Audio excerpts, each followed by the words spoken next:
اور ان کو نقد اللہ کے راستے میں جانے کے لیے کہنا، اگر وہ کچھ عذر کریں تو ان کے جو ہے بچوں میں سے یا ان کی جو خدمت والوں میں سے کسی کو اللہ کے راستے میں جو ہے نکلنے کے لیے آمادہ کرنا۔ بھائی پرانے ساتھیوں سے بھی ملنا ہے، پرانے ساتھی جو متعدد ہیں وہ تو خود ہی آ جائیں گے، اور کچھ ساتھی ایسے ہوں گے کہ جن کو ہم جا کر عرض کریں گے جماعت آئی ہے آپ تشریف لائیں،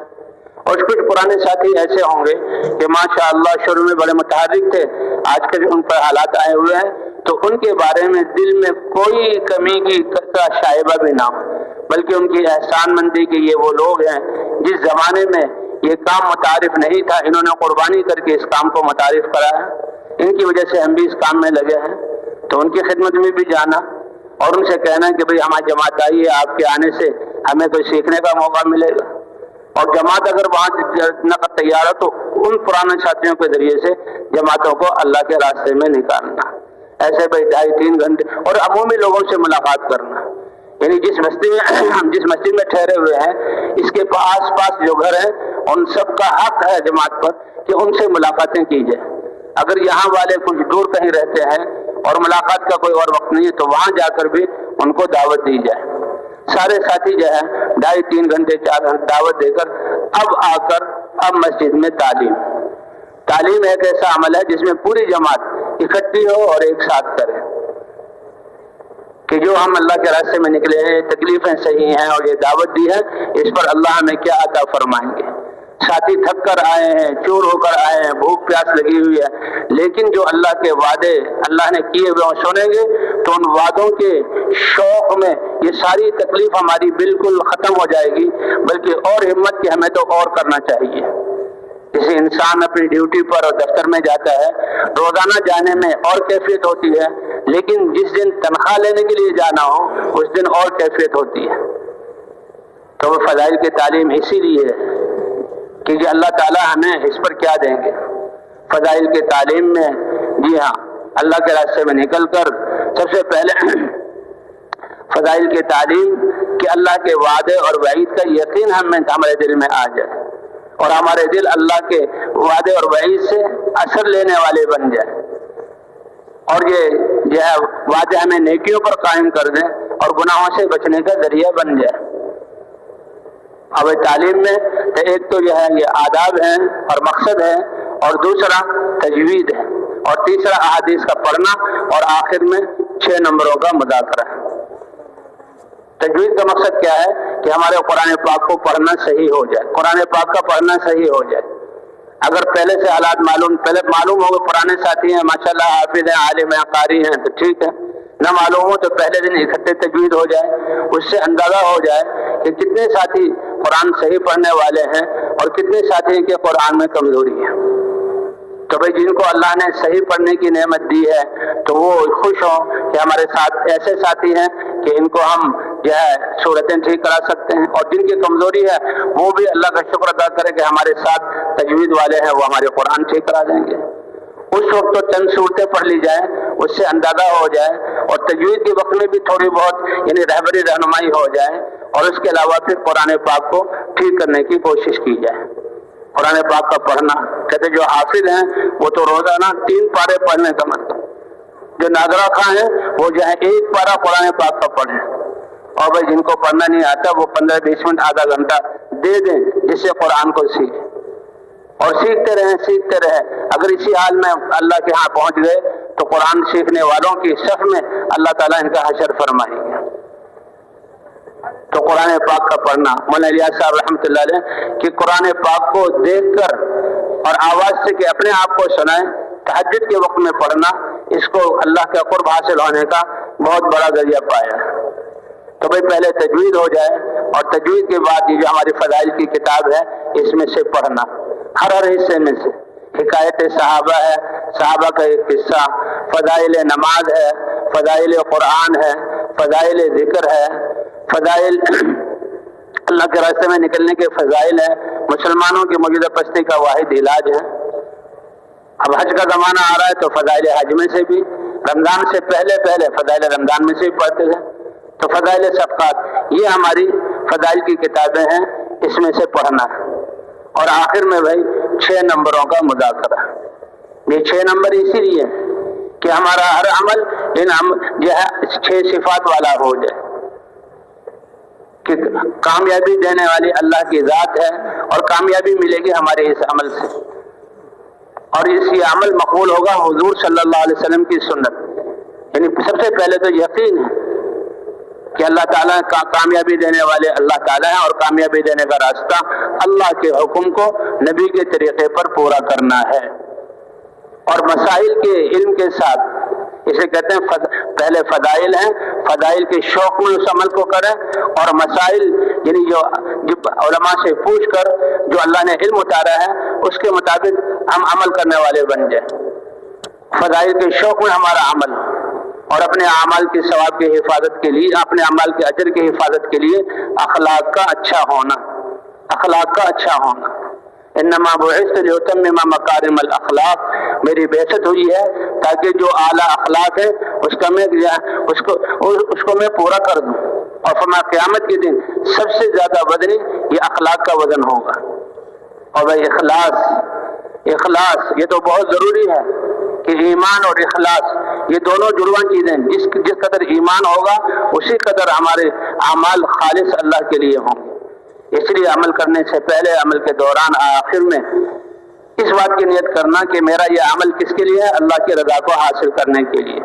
اور عمل کرنے کے بعد استغفار کرنا، اے اللہ جیسے اس عمل کرنے کا حق تھا میں ادا نہ کر سکا، اے اللہ میں معافی چاہتا ہوں. استغفار پر اللہ تعالیٰ خوش ہو کر اس کی کمیاں دور کر کے کامل بنا کر قبول فرما لیتے ہیں. تو وہ اخلاص کے ساتھ یہ 6 نمبر ہے. ہر عمل ہمارا ان صفات والا، اس یقین کے ساتھ کہ اس عمل کے سے اللہ دنیا آخرت کی زندگی بنائیں گے. حضور صلی اللہ علیہ وسلم کی سنت کے ساتھ یہ عمل ہوگا تو کامیابی ملے گی. اور حضور صلی اللہ علیہ وسلم جیسے نماز کے امام ہیں، 24 گھنٹے کے ہمارے امام ہیں. فضائل کے شوق میں لا اجر لمن لا حسبۃ لہ، اے میرے بندے حکم میرا پورا کیا، اس کے اتنے فضائل تھے، تمہیں شوق ہی نہیں ان فضائل کا تو کیا اجر. اس لیے ایمان و احتساب، اللہ کی ذات پر ایمان رکھتے ہوئے اور ثواب کی امید رکھتے ہوئے. اس لیے 6 نمبروں کا مذاکرہ کہ ہر عمل ہمارا ان صفات والا بن جائے، ان صفات والا بن جائے. اس کے ساتھ ساتھ بھائی دن بھر اپنے آپ کو تھکایا گشتوں میں، پھر تعلیم میں بیٹھے، تعلیم میں احادیث سے بھی پڑھا، 6 نمبروں کا مذاکرہ بھی ہوا، تجوید بھی ہو گئی. اس کے بعد ظہر کے بعد بھائی ظہر کے بعد تعارفی بات ہو جائے آنے والے مجمع کو کہ بھائی ہمارے آنے کا مقصد کیا ہے، اور اس وقت تعلیم بھی ہو سکتی ہے، اور اگر گشتوں کی ضرورت ہے تو گشتیں بھی ہو سکتی ہیں. ورنہ پھر آپس میں ساتھی یہ مذاکرہ، آپس میں دعوت والے جو اعمال ہیں ان کا مذاکرہ اجتماعی ہو. ہاں، اور جو آداب معاشرت ہیں ان کا 2 ساتھی جہاں الگ ہو کر ایک دوسرے سے سیکھنا سکھانا. سیکھنے میں سب سے پہلے ایمانیات ہے، پھر وضو کا طریقہ ہے، نماز ہے، 6 نمبر ہے، ان کا سیکھنا سکھانا. اور بھائی گشتوں کی ضرورت ہو تو گشت وغیرہ بھی. اس کے بعد یہ بھائی عمومی گشت ہے، یہ دوپہر کو تو ان کو خصوصی ملاقاتیں کہا جاتا ہے. خصوصی ملاقاتیں، یہ عمومی ملاقاتیں، اور ایک ہے عمومی گشت، یعنی پوری جماعت یہ جو ہے نکل کر ایک فرد سے ملے. یعنی ہمارا جو عمومی گشت ہے اس کی مثال ریڑھ کی ہڈی جیسی ہے کہ نبی ایک کے دروازے پر جا رہا ہے، ایک کے دروازے پر دعوت دے رہا ہے. تو جماعت کی صورت میں ہم ایک دروازے پر جا کر اس کو اللہ کی طرف بلائیں گے. تو سب سے زیادہ مشابہت ہماری اس عمومی گشت کو ہے. اسے فرماتے یہ عمومی گشت بڑے آداب اور اس کے جو ہے اچھے جذبات اور نیت کے ساتھ ہونا ضروری ہے. اس لیے عمومی گشت کا وقت ہوا ہے کہ لوگ جو ہیں جب ہم مسجد سے باہر محلہ ہے یا بازار ہے جس وقت لوگ ملے اس وقت عمومی گشت ہے. اور پھر عمومی گشت کے بعد اگلی نماز میں ہمارا بیان ہے. تو عمومی گشت کی مثال اس ریڑھ کی ہڈی کی سی ہے، اور عمومی گشت کو سب سے زیادہ مشابہت حاصل ہے حضور اکثر انبیاء کرام کی محنت کے ساتھ کہ پوری جماعت ایک فرد کو بھی ہر محلہ ہے تو ایک گھر پہ جا کر ملاقات کرنا، دروازہ کھٹکھٹانا اور ان سے ملاقات کرنا. بازار ہے تو ایک دکان والے سے ملنا. تو اس میں شوق ہو، ہمیں سب سے زیادہ تربیت اور اصلاح اس میں روزہ ہارے کا شوق ہو کہ بھئی میری تشکیل اس عمومی گشت میں ہو جائے. اس کے لیے اعلان بھی ہے، اور اعلان کے بعد ترغیب گشت ہے، اس کے لیے لوگوں کو آمادہ کرنا، اور اس کے بعد پھر بیٹھ کر بات ہے اور استقبال ہے، اور ایک جماعت اللہ کے راستے میں جائے گی۔ ترغیب گشت کیا ہے کہ بھئی یہ ذمہ داری کا احساس کہ اللہ نے کامیابی دین میں رکھی ہے،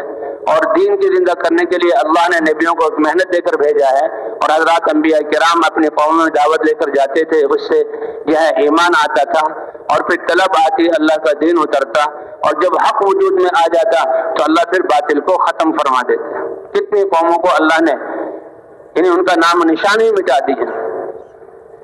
تو اس لیے یہ عمومی گشت جو ہے یہ نبیوں کی سنت، تو اس کے لیے وہ ترغیب انبیاء کے واقعات اور دین کی اہمیت اور فضائل بیان کر کے ان کو کون کون ہمارے ساتھ تیار ہے اس پر آمادہ کیا جائے، اور جو تیار ہو جائیں تو ان کو بھائی پھر آداب بیان کر کے اللہ ان کو جہاں گشت کے لیے نکالا جائے۔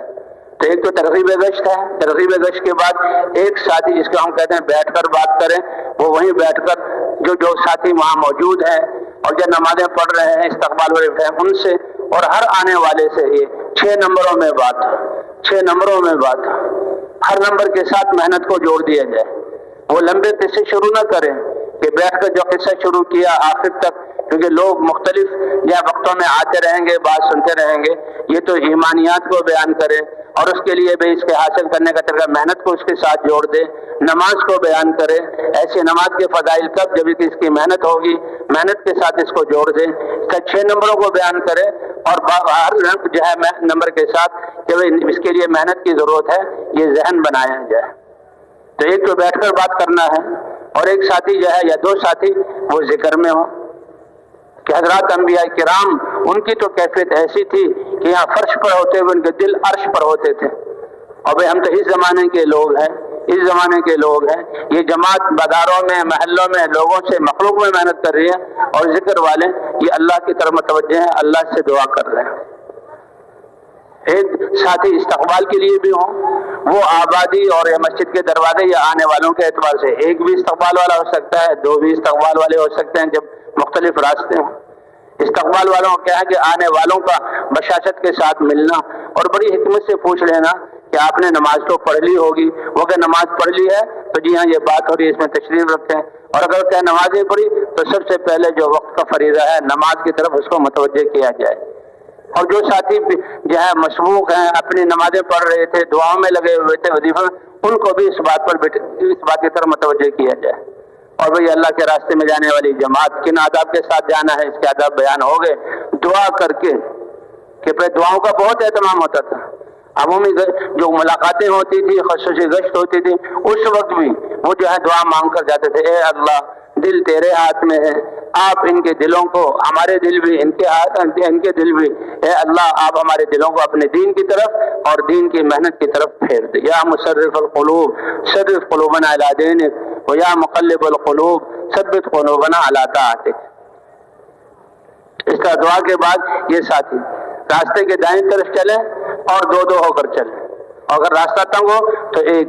نظر کی بہت حفاظت کرنی ہے، نظر کی، کہ یہ نظر شیطان کے زہریلے تیروں میں سے ایک تیر ہے، جس چیز پر پڑتی ہے اس کا نقشہ بھی آ جاتا ہے، پھر وہ نماز میں یاد دلاتا ہے شیطان۔ ہاں ایسا نہیں کہ دیکھنا جائز ہے، جتنی چیزوں کو دیکھیں گے دل میں نقشہ آ جائے گا، اور پھر کہتے ہیں اذان کے وقت تو شیطان بھاگتا ہے، جہاں تک اذان، کیونکہ اذان دعوت ہے تو دعوت سے شیطان بھاگتا ہے، کہ دعوت اتنا طاقتور عمل ہے، لیکن جو ہی نماز شروع ہوتی ہے تو شیطان آ جاتا ہے۔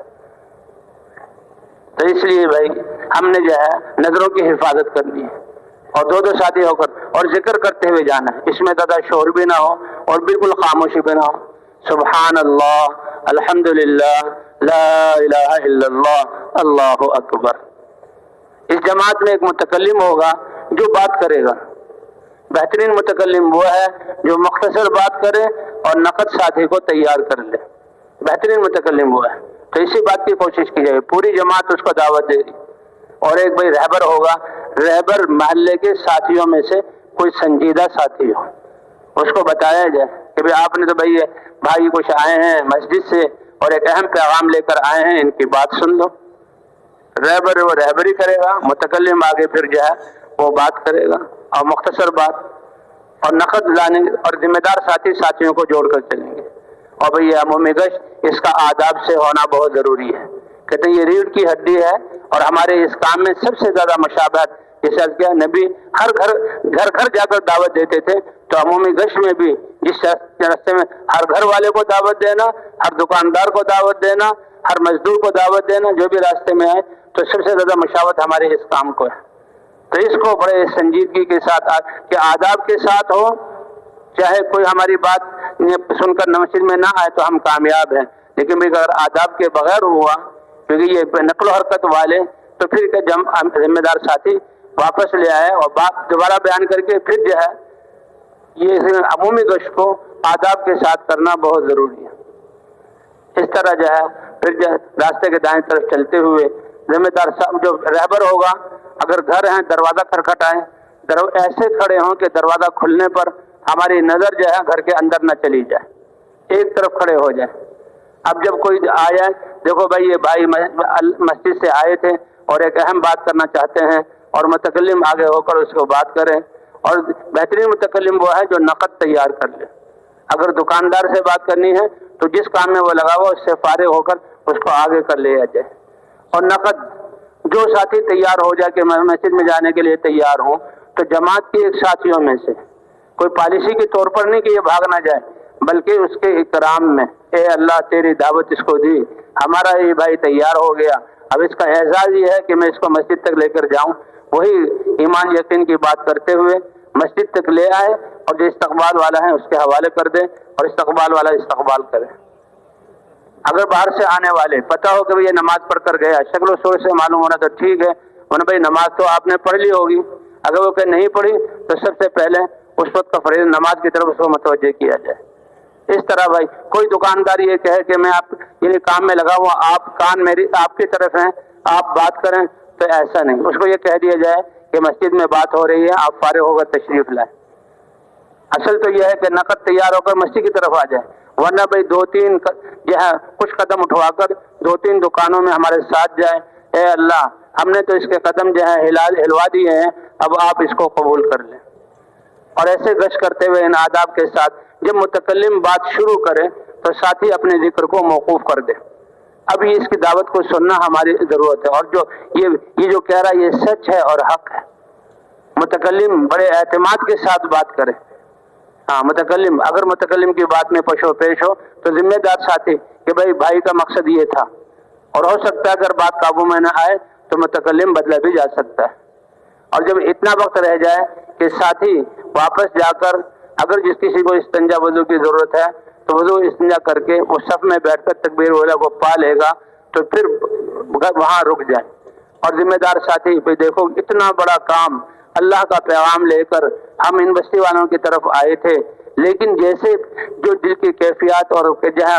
جذبہ ہونا چاہیے تھا، جو اللہ کی خشیت اور استحضار ہونا چاہیے تھا، اور جس طرح ہم نے دعوت دی یقیناً ہم اس طرح دعوت نہ دے سکے، اس لیے اپنی کمی کا اعتراف اور استغفار کرتے ہوئے ہم جو ہے واپس آئے،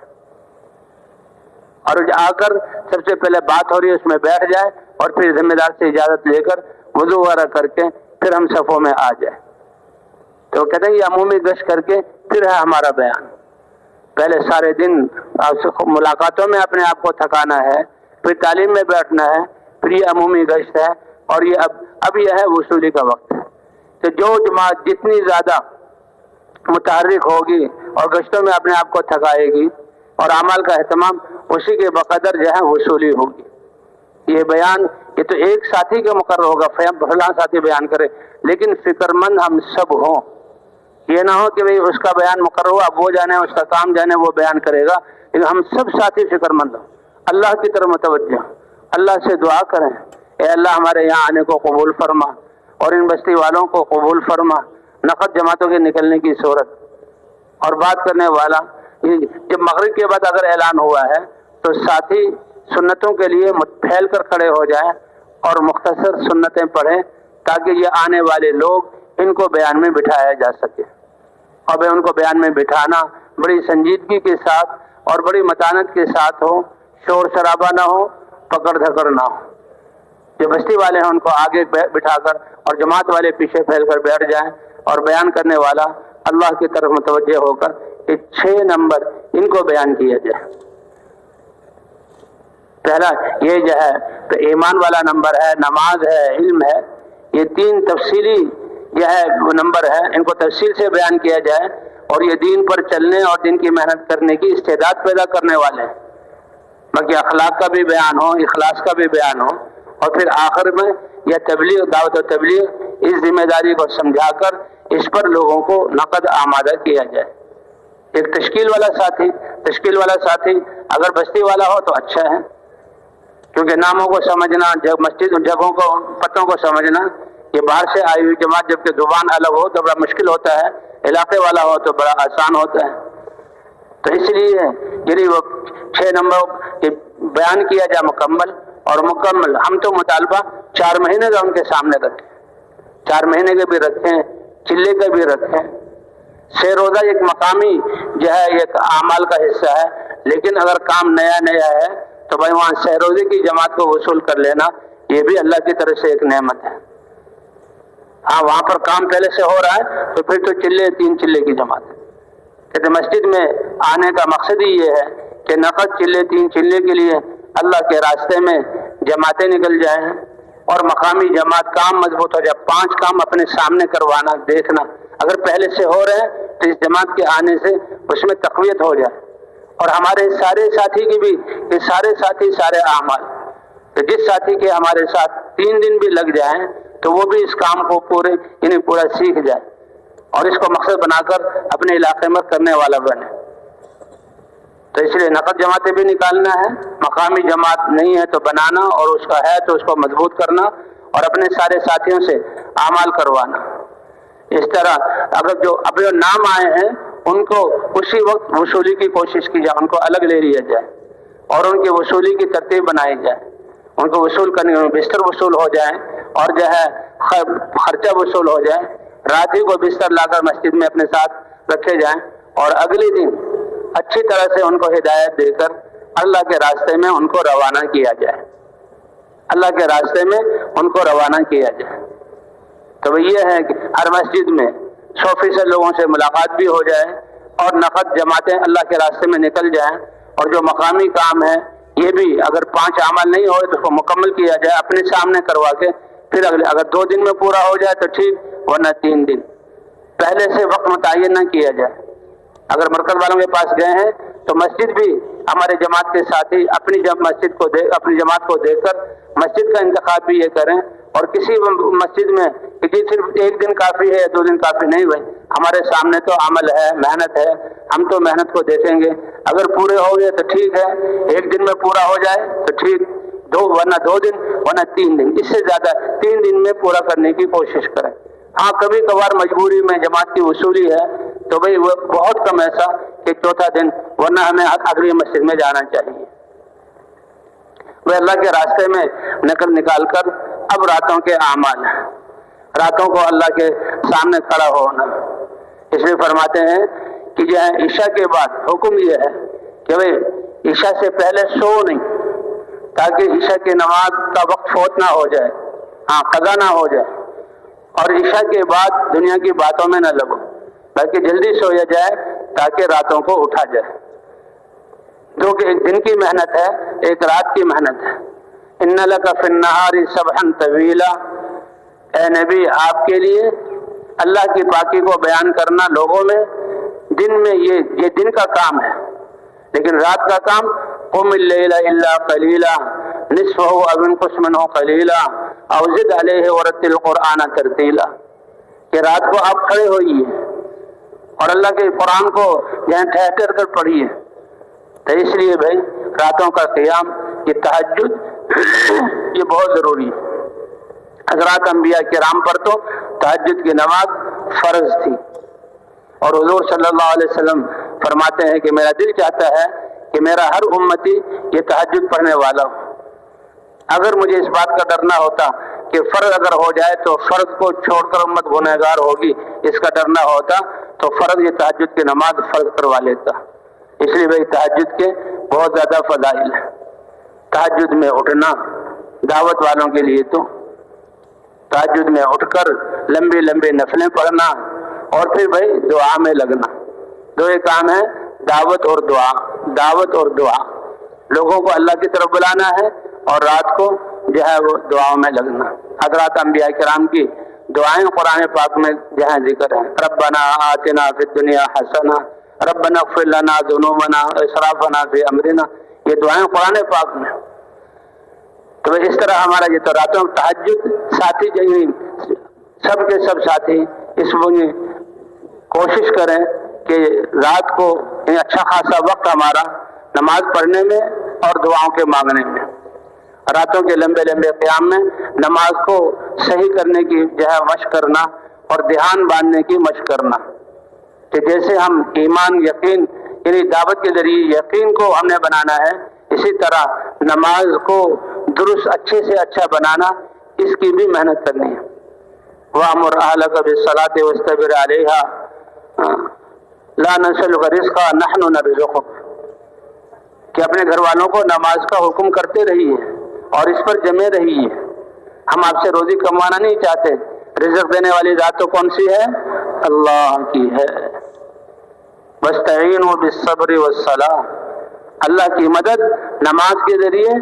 جی ہاں، اور ناگواریوں پر صبر کرنے کے ذریعے. غزوہ بدر کے موقع پر حضور صلی اللہ علیہ وسلم 313 صحابہ کو لے کر نکلے تھے کہ جو ابو سفیان کا قافلہ ہے وہ جو مسلمانوں کا مال مکے میں رہ گیا اور گھر رہ گئے، اس مالوں سے وہ ہتھیار خرید کے اور اس ہتھیاروں سے مسلمانوں پر حملہ کرنے کی غرض سے لے جا رہے ہیں، تو سیاسی اعتبار سے بھی حق بنتا تھا کہ ان کو روکا جائے. اور اسی کے لیے حضور صلی اللہ علیہ وسلم اپنے 313 صحابہ کو لے کر نکلے. کوئی ہتھیار بھی 10 سے زیادہ، 2 گھوڑے تھے، کچھ اونٹ تھے، تلوار نیزے، یہ 10 سے زیادہ نہیں تھے. لیکن ابو سفیان جس کو لینا تھا اس کو تو وہ سمجھ گیا اور اس نے راستہ بدلا اور مکہ پہنچ گیا، اور مکے سے 1000 جنگجو مسلح ہو کر اور اپنی فتح کا یقین رکھتے ہوئے عشری شرابوں کے مٹکے لے کر آئے اور گانے والی عورتوں کو لے کر آئے، وہ اشعار باقاعدہ ذکر ہیں، اور وہاں پہنچے اور ان کا سامنا تو صحابہ کرام فرماتے ہیں، علی رضی اللہ عنہ فرماتے ہیں ہم نے حضور صلی اللہ علیہ وسلم کے لیے ایک جھونپڑا بنا دیا جس کے کہتے ہیں العریش، اور حضور صلی اللہ علیہ وسلم اس کے نیچے کھڑے ہو کر نماز میں لگ گئے اور آپ رو رہے ہیں اور یا حی یا قیوم برحمتک نستغیث، یا حی یا قیوم برحمتک نستغیث، یہ دعا آپ صلی اللہ علیہ وسلم پڑھ رہے ہیں کہ آپ رو رہے ہیں اور روتے ہیں، حالانکہ آپ اللہ کے رسول ہیں، مدد یقینی ہے، لیکن اللہ کی ذات سمت، اللہ کے سامنے احتیاج، یہ امت کو بتلایا کہ نمازوں کا اہتمام. وَاسْتَعِينُوا بِالصَّبْرِ وَالصَّلَاةِ، تو حضور صلی اللہ علیہ وسلم ایسے رو رہے ہیں کہ داڑھی مبارک جو ہے آنسوں سے تر ہو گئی، دامن تر ہو گیا. جہاں آپ کھڑے ہوئے ہیں وہاں پر بھی جو ہے کیا کہتے ہیں زمین جو ہے وہاں کیچڑ والی بن گئی اور آپ نماز پڑھ رہے ہیں. اسی طرح غزوہ خندق کے موقع پر جب حضور صلی اللہ علیہ وسلم نے حذیفہ ابن یمان رضی اللہ تعالیٰ عنہ کو خبر لینے کے لیے بھیجا، وہ سردی کا یہ عالم تھا، ٹھنڈی ہوا چل رہی تھی اور صحابہ کے پاس کپڑے نہیں تھے، اور یہ حذیفہ ابن یمان کسی گڑھے میں بیٹھے ہوئے تھے ہوا کے تھپڑوں سے بچنے کے لیے، اور حضور صلی اللہ علیہ وسلم نے بلایا کہ بہت مشکل امر تھا، لیکن جب حضور نے نام لیا تو جانا پڑا. سردی لگ رہی تھی، حضور نے سینے پر ہاتھ رکھا، اس کی ایسے سردی کا احساس کم ہو گیا اور وہ گئے اور جا کر وہاں کے حالات معلوم کیے. قصہ لمبا ہے، اور جب آئے کا جب میں واپس آیا تو حضور صلی اللہ علیہ وسلم کو نماز میں پایا. اس لیے بھی اللہ تعالیٰ نے ہمیں یہ اپنے راستے میں نکلنے کی توفیق عطا کی ہے. یہ بہت بڑا اللہ کا احسان کہ اس زمانے میں حضور صلی اللہ علیہ وسلم والی محنت، کہ ہم لوگ جو اللہ کے راستے میں نکلے ہیں صدیوں سے جو محنت چھوٹی ہوئی تھی اس کو سیکھنے کے لیے اور خود تقوی والی زندگی پر آنے کے لیے اور پوری امت مسلمہ کو تقوی والی زندگی پر لانے کے لیے اور امت کو اس محنت پر کھڑا کرنے کے لیے، کیونکہ اس کو بہترین امت قرار دیا گیا کہ ختم نبوت کی وجہ سے یہ محنت اس امت کی، کنتم خیر امت اخرجت للناس، تم بہترین امت ہو اس لیے کہ تمہیں لوگوں کی نفع رسانی کے لیے نکالا گیا. اور نفع رسانی کیا ہے کہ تم جو ہے دعوت دینے والے ہو، نیکیوں کا حکم کرنے والے ہو، اور برائیوں سے روکنے والے ہو۔ تو اللہ تعالیٰ نے ہمیں اس زمانے میں اس محنت کے لیے سیکھنے کے لیے نکلنے کی توفیق عطا فرمائی۔ نکلنے کی، اس پر اللہ کا شکر ادا کریں گے، کہتے ہیں شکر ادا کرنے پر اللہ نعمت کو بڑھا دیتے ہیں۔ اللہ بڑے قدردان ہیں۔ حضور صلی اللہ علیہ وسلم اپنے حجرے سے مسجد میں تشریف لائے، کچھ صحابہ بیٹھے ہوئے تھے اور کوئی عمل کر رہے تھے۔ حضور صلی اللہ علیہ وسلم کھڑے ہو گئے، اے میرے صحابہ تم کیا کر رہے تھے؟ اے اللہ کے رسول، ہم نعمت اسلام کے ملنے پر اللہ کی جو ہے حمد کر رہے تھے اور اللہ کی تسبیح اور بڑائی بیان کر رہے تھے۔ حضور صلی اللہ علیہ وسلم نے قسم دے کر پوچھا، اللہ ما اجلسکم الا ھذا، میں اللہ کو واسطہ دے کر اللہ کو بیچ میں ڈال کر تم سے پوچھتا ہوں، کیا تم اسی لیے بیٹھے ہو؟ صحابہ نے بھی عرض کیا، اللہ ما اجلسنا الا ھذا، ہم بھی اللہ کو گواہ بنا کر کہتے ہیں اسی لیے بیٹھے ہیں۔ تو فرمایا سن لو، تمہارا یہ بیٹھنا اور یہ عمل کرنا اتنا عظیم ہے کہ جبرائیل علیہ السلام میرے پاس آئے اور مجھے یہ بتلایا کہ اللہ عرش پر آپ کے صحابہ کے اس عمل کی وجہ سے فرشتوں پر فخر فرما رہے ہیں، فرشتوں پر فخر فرما رہے ہیں۔ تو وہ اللہ بڑے قدردان ہیں۔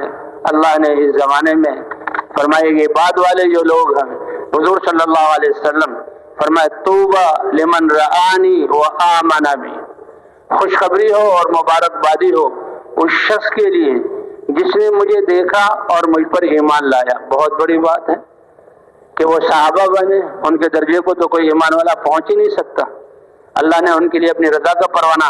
اور ایک 3 دفعہ اور ایک روایت میں 7 دفعہ اللہ کے رسول نے فرمایا اس شخص کے لیے توبہ، خوشخبری اور مبارکبادی اور جنت کا یہ مقام ہو کہ جس نے مجھے نہ دیکھا اور مجھ پر ایمان لے آیا، جس نے مجھے نہ دیکھا اور مجھ پر ایمان لے آیا۔ تو اس زمانے میں بہت بڑی نعمت، اسی کو حضور صلی اللہ علیہ وسلم نے فرمایا انکم علی بینۃ من ربکم، کہ تم دیکھو یہ محنت کی وجہ سے ایک واضح راستے اور واضح دلیل پر ہو۔ اور وہ کیا ہے کہ تم نیکیوں کا حکم کرتے ہو، برائیوں سے روکتے ہو، اللہ کے راستے میں جہاد کرتے ہو، اللہ کے کلمے کو بلند کرنے کے لیے اپنی صلاحیتوں کو لے کر نکلتے ہو، جانیں اور مال لگاتے ہو۔ لیکن 2 نشوں سے اپنے آپ کو بچاؤ، ما لم تغر فیکم سکرتان، 2 نشوں سے، ایک سکرت الجہل کہ تم اللہ کے احکام کو نہ جانتے ہو، جہالت یہ بھی ایک نشہ ہے۔ جہالت اللہ کی منشا، اللہ کے احکام، اللہ کیا چاہتے ہیں ان سے ناواقفیت، وسکرت حب العیش، اور دوسرا دنیا کی زندگی سے محبت کرنا۔ اس لیے کہ حب الدنیا راس کل خطیہ، دنیا کی محبت ہر برائی کی جڑ ہے، دنیا کی محبت ہر برائی کی جڑ ہے۔ فَإِذَا ظَهَرَ فِيكُمْ حُبُّ الدُّنْيَا، جب دنیا کی محبت تمہارے دلوں میں آ گئی تو پھر کیا ہوگا؟ سب سے پہلے یہ کہ فَلَا تَأْمُرُونَ بِالْمَعْرُوفِ وَلَا تَنْهَوْنَ عَنِ الْمُنْكَرِ وَلَا تُجَاهِدُونَ فِي سَبِيلِ اللَّهِ، کہ تم دعوت والا کام چھوڑ دو گے، نیکی کا حکم نہیں کرو گے، برائیوں سے نہیں روکو گے، اور نہ تم اللہ کے راستے میں نکلے ہوئے اور جہاد کرو گے۔ فَالْقَائِلُونَ يَوْمَئِذٍ بِالْكِتَابِ وَالسُّنَّةِ كَالسَّابِقِينَ الْأَوَّلِينَ مِنَ الْمُهَاجِرِينَ وَالْأَنصَارِ، تو اس وقت کتاب اور سنت کو لے کر چلنے والے، اس کو بولنے والے، ان کو اللہ وہ اجر عطا فرمائیں گے جو مہاجرین اور انصار میں سے سابقین کو اللہ نے عطا فرمایا۔ تو بھائی کتنی بڑی فضیلت کی بات ہے۔ اللہ کے رسول صلی اللہ علیہ وسلم جو ہے یہ خوشخبری سنا رہے ہیں، تو اللہ تعالیٰ یعنی اس محنت کو زندگی کا مقصد بنا کر کرنے کی توفیق عطا فرمائے۔ جی ہاں، اس کے لیے